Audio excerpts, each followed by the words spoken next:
About a year ago, I built this utensil holder, and it works great, but I built it a little bit too small. So today I'm going to be rebuilding it, making a few changes, and definitely making it a little bit larger.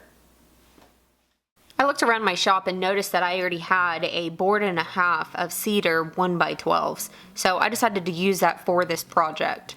I started off by taking my boards over to the miter saw and cutting them to length.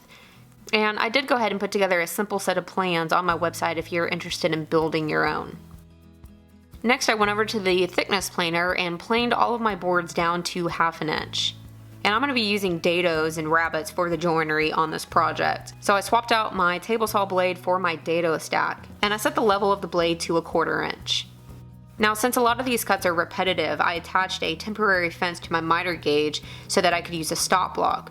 And this allowed me to run my board through, flip it around, and run it through again to make the matching cut. And I repeated this with the sides, just moving the stop block where it needed to be.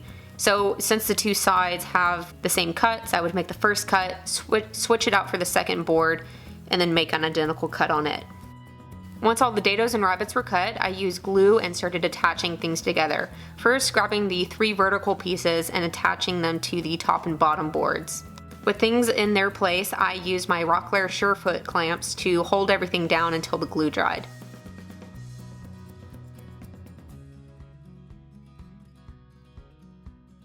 And while that was setting up, I cut these shelf boards. I first dry fitted these without any glue just to make sure that I was happy with the fit.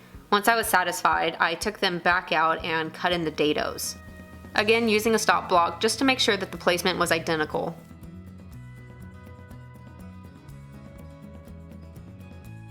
I used glue and then once again set them in clamps to dry in place.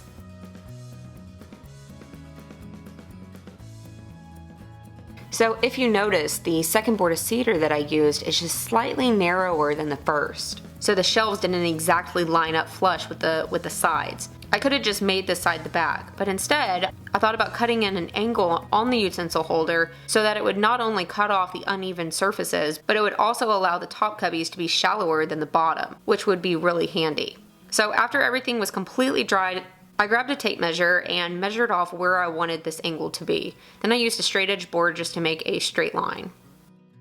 And then it was the fun part. Not really. I clamped the whole utensil holder in my super jaws to hold, and I also clamped 2 straight edge boards into place, one on the top where I was cutting and one along the back edge. And I used these as guides to help me keep my saw cutting straight as I was making this cut. And eventually I made my way all the way through the utensil holder. It would have been far easier to run it through my bandsaw or table saw, but unfortunately the unit was just too tall for either to work. Now, I don't know much about hand saws yet because it's not what I typically use, but I ended up getting through the utensil holder and the cut came out pretty well. But it did need a little bit of cleaning up, so I grabbed my palm sander and went over the front face just to make it look nice and even. Then I came back with a block sander with the finer grit on it. Now, since this is cedar and a dense wood, I'm going with teak oil for a finish. Now, a lot of people asked whenever I made the bench cookie dispenser, what the heck is a bench cookie? Well, it's just a small little puck that has rubber on both the top and the bottom. And it comes with attachments that where you can actually lift your project up off the surface so that whenever you're finishing it, you can get to all the edges. They're small things, but extremely useful. And once it was dry, it was done. I set it in place and started transferring all my utensils. And even though using that handsaw was kind of a pain in the butt, I'm really happy that I included the angle. It makes the shorter utensils still stick out far enough for me to be able to see and grab what I'm needing. But then I also have places for the longer utensils to tuck in without sticking out way too far.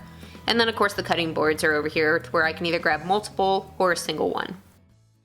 Okay, and that is a simple project. Now, of course, it would have been more simple if I could have anticipated wanting this angle before actually cutting my boards. That way I could cut them to this shape before gluing them up. But I ended up making it work the way I wanted it. So that's it for the video. I hope that you were able to get something out of it. Big thank you to Rockler for supporting my channel, and I will see everybody next time.